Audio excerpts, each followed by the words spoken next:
Welcome to the station of decapitation without your head. I'm Nasty Neal, and I'm joined by Laya DeLeon Hayes, who's Vicaria of the Angry Black Girl and her monster. It's very cool to have you here.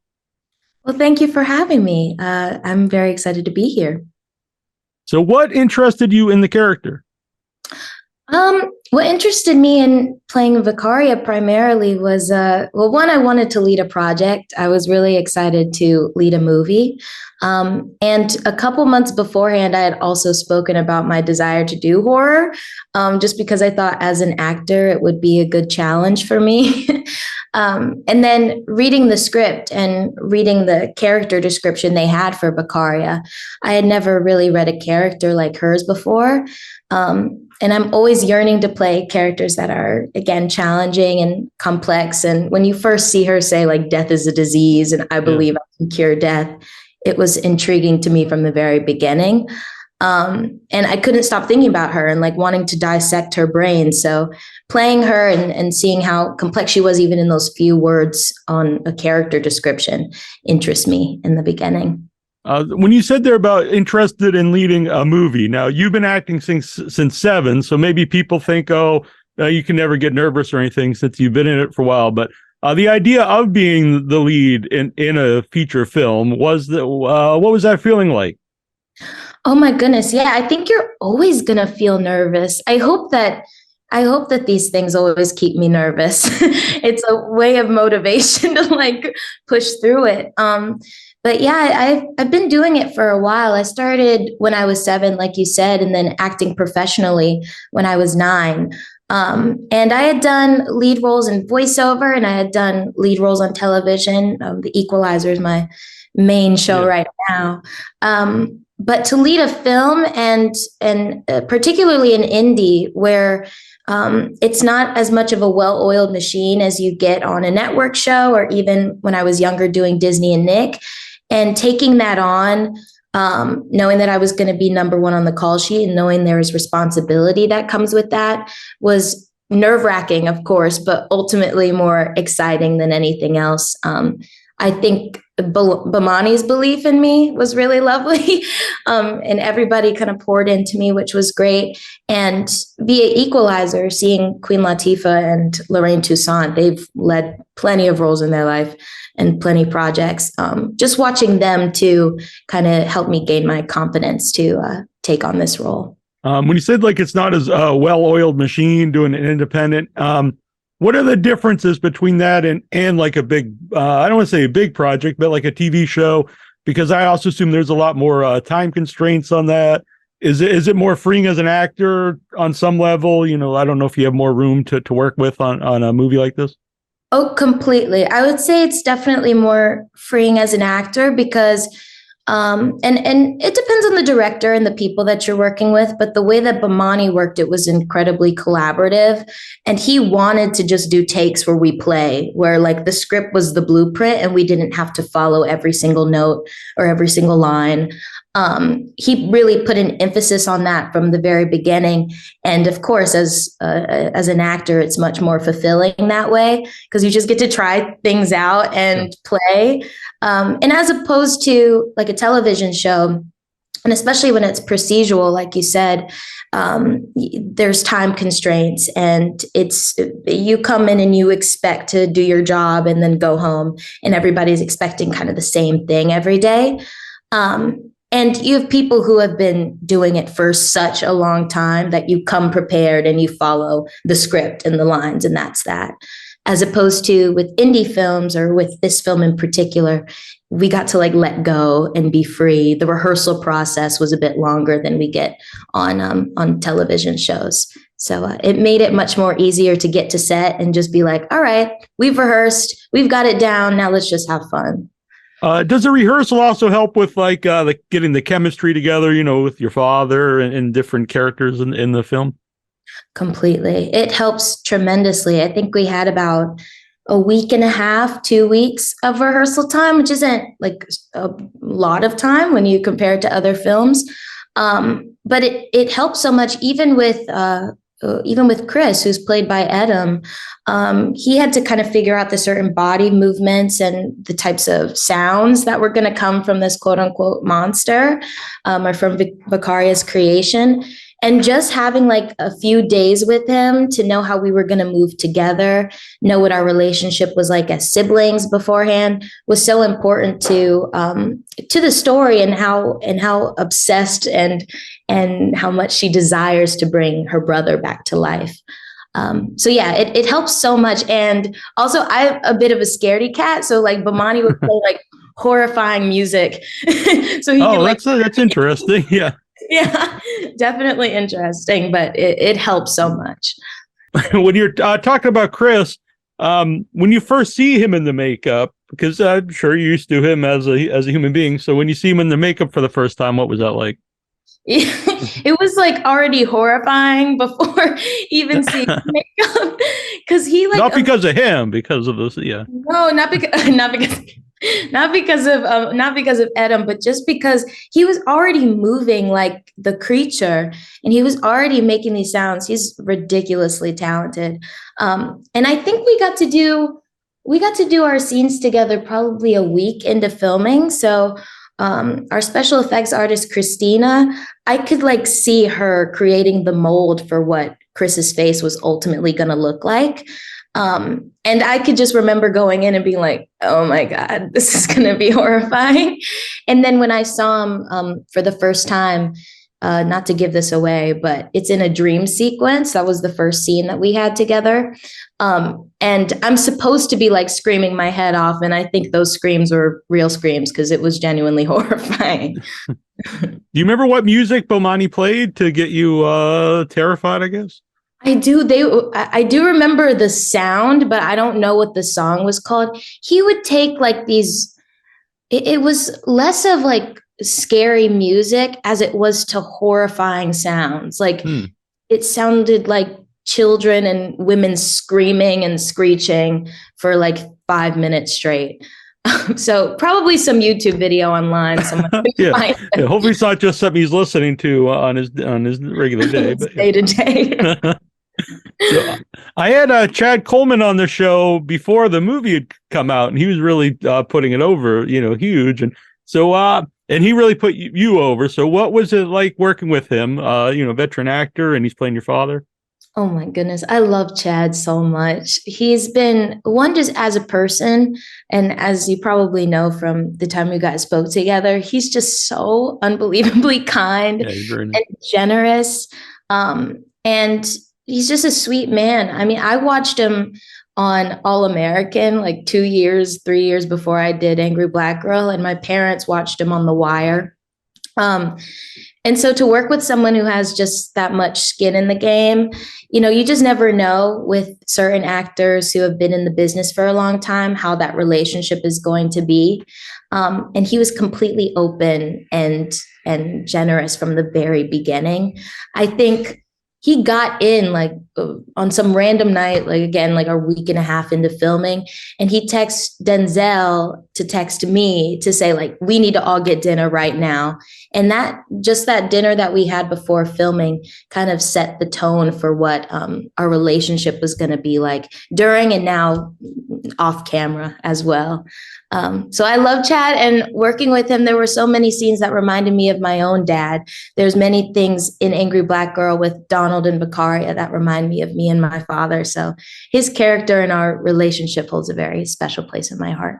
Yeah, you guys have a lot of chemistry together, a lot of powerful scenes, just the two of you, and also the scene with the teacher. Oh, I love that scene. Yeah, the scene with the teacher. That's the one in particular that reminds me of my dad, because he would go up to the school and do the exact same thing. So, I loved working with Chad. It's a powerful scene for the movie, too, because you're very intelligent. The character's very intelligent in the movie. And then even where that should excel, she's, people are trying to keep her down. Exactly. And it's kind of, I think it's right before that first death we see in the movie too. The young kid, his name is Ellis, and he was wonderful as well.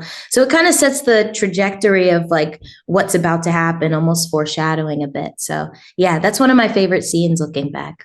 When I had him on, he mentioned the title itself. The first time he read it's very bold because he said it's a lot of people might just see that they think a black girl is angry. They think a black guy is a monster. So when you first saw the title, like, what did you think? Even before you read, the actual synopsis. Yeah, I think it was the same feeling of just like horrified a bit and definitely caught off guard. It like definitely caught my attention. And I was really nervous about even auditioning in the beginning because I didn't want to play into any angry black girl stereotype. And that was, of course, before reading the script. And when you read it and now when you see it, it all makes sense, I feel. But still, that it's always in my head, like I don't want to play into any stereotype.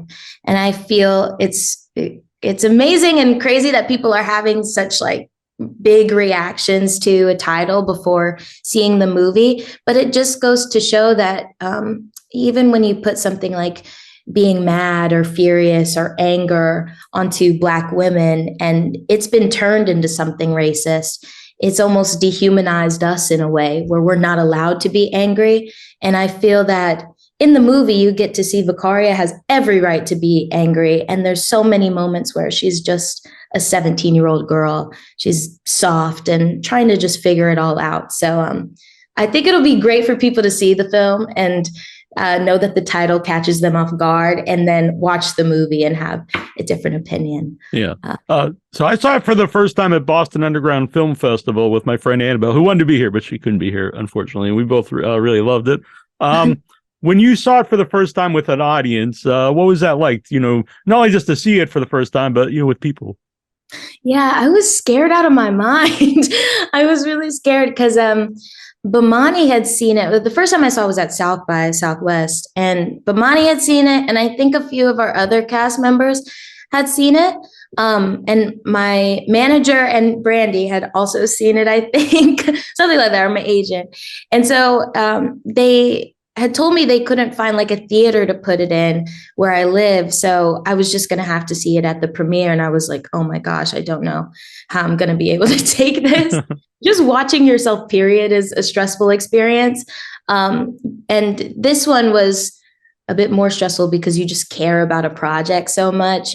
And having it like premiere to the world or to other people and having it be theirs is always a bit nerve-wracking. But I think once those first 10 minutes started and you see our intro, like all of my nerves just went away. And it was nice to be there with our entire cast and some of our crew because that added comfort. And right afterwards, we did a Q&A, and it felt like the audience had picked up on such small things that I didn't think they were even going to notice when watching the film. And it made me feel validated, like, okay, I think we have something special because people are taking the time to look at it from a different point of view, and even ones that open my eyes to different perspectives. So that's interesting. Yeah. And originally you said you were looking to do a horror movie. And so when you found this, it's a horror movie, but there's a lot of social commentary in it, which I think a lot of genre movies do that, genre stories. But the idea of kind of balancing that, because you still want it to be an entertaining movie. Was that ever a concern that maybe this isn't a horror movie, just a straight up horror movie, to balance out both the social commentary and the horror? I don't think it was too concerning for me because, again, I think you get a lot of, people always call it like woke culture right, yeah. When we're talking about TV and film. And I know how many things I've auditioned for that like you just kind of know what the beats are going to be and you know how it's going to play out. And with this movie, because you're taking such a classic story of Frankenstein and you're putting a new, fresh, and relatable spin on it, one that a lot of people in a Black community understand and relate to, it didn't concern me at all, really. If anything, it was exciting. And I think stories like this are important because, like you said, because it's a genre film, you're able to add the excitement and the tension of your traditional horror movie, but also you can have moments where it taps into very real things that are happening in our world. And I think that part is going to really impact the audience more so than any jump scare could. Yeah. No, I totally agree. And were you familiar? I'm sure you're familiar with Frankenstein, but like, had you watched any of the old Frankenstein movies or read the book or anything like that beforehand? Yeah, I didn't know too much. I knew Frankenstein, of course. Yeah. But I didn't know much about Frankenstein before auditioning and doing this role. I didn't watch any other remakes. I wasn't sure if Frankenstein actually lived in our universe in Angry Black Girl. So because they play on like Vicaria and Victor, that type of thing. But I definitely read the book. And me and Bomani talked about the book a lot because obviously he's a big fan of it. And I became a fan easily after. And it just came to my attention too that Mary Shelley was 18 when she wrote it. Oh, yeah. I got to turn 18 on the set. It's a nice little full circle thing for just Mary Shelley. Yeah, very memorable experience all around. The movie, turning 18. Yeah. Exactly. A lot of big milestones. Yeah. Are you a horror movie fan? I'm not a huge horror movie fan. Honestly, I told you already, like I am a scaredy cat at times. Yeah. But I was really wanting to do horror because, like I said, I thought it would be a challenge for me as an actor. I thought it'd be exhilarating as it was. And now I want to do as many horror movies as I can. But I did love it when it came out, and I did go to the theater like 3 times to see it, and I watched Insidious when I was younger. So yeah, I got to get my horror movie knowledge up, and Bomani always has great ones that he recommends. I'll be talking to him Monday. I'm very excited about that. Yes. Yeah. And so that was the first time you met Bomani was doing the movie. You not work with him or anything? I hadn't. That was the first time that I'd ever met him and worked with him. And there's even, there's a not concern or anything, but you just you don't know what an experience is going to be like before you do any type of production. And working with the first time director, it always has like, you just don't know how it's going to be and how they're going to work. And I think from the first meeting with Bomani, we just immediately clicked. Like I felt that I fully understood him and that he understood me. And I had so many questions for him. Like I was really over there, like, help, I need to understand this fully. And he was super open and detailed and knew his vision from the very beginning. And just as an actor, it made it so much more fun to work with him because his vision was very clear. And I just want to say it's the second time you played a doctor, but much different role than Dr. Steffens. That's so funny. It looks like there's a theme here. All right. Well, it's very cool. And I really love the movie, not just because you're here. I thought it was great. I'm a big Frankenstein fan. I've got many Frankensteins here. And I thought this was a great modern adaptation. Well, thank you so much. I really appreciate you for watching, and I'm really glad you enjoyed. Yeah, so go out there and see it. And I'll be on Shudder coming soon, and some other platforms. Amazing, yeah. I guess I should also add, how can people follow you? But they could just put your name in, and they'll find you. Yes, completely. Laya DeLeon Hayes on Instagram. You'll find me there. But watch the movie, and then you'll see my name at the end of the credits. Perfect. All right. Thank you. Thanks so much. Yes. Just real quick. So I don't like to say it on the show about me, but so I produced and was in my first movie last year, and we were we premiered at London Fright Fest, and so I can understand it's a weird experience to go and see a movie with you on the big screen with people, especially. Right, with people. I was afraid people are going to walk out, but Right. It's like, I feel like it's like going to the Apollo Theater and like the 70s or 80s. Like, I don't know what they're going to do and how they're going to feel. Especially, I'm sure if you produced it, like it is like your. Yeah. And we filmed it in 2019 before the pandemic. So then it was shut down. So it was many years of like being around it and editing it and stuff. So it was so then to finally see it with people, I wasn't sure how they would take it. And so it was both a great experience, and it was also kind of a daunting experience going in. Exactly. Completely nerve-wracking, but we're getting through it. And it's nice. It's almost like for the next project, it'll be so much easier to go in because now I have this perspective and mentality. Well, congratulations on the movie and all your success. Thanks so much. Have a good day. Thanks, you too. Bye. Bye. Thanks, Brandy. Thanks, Brandy.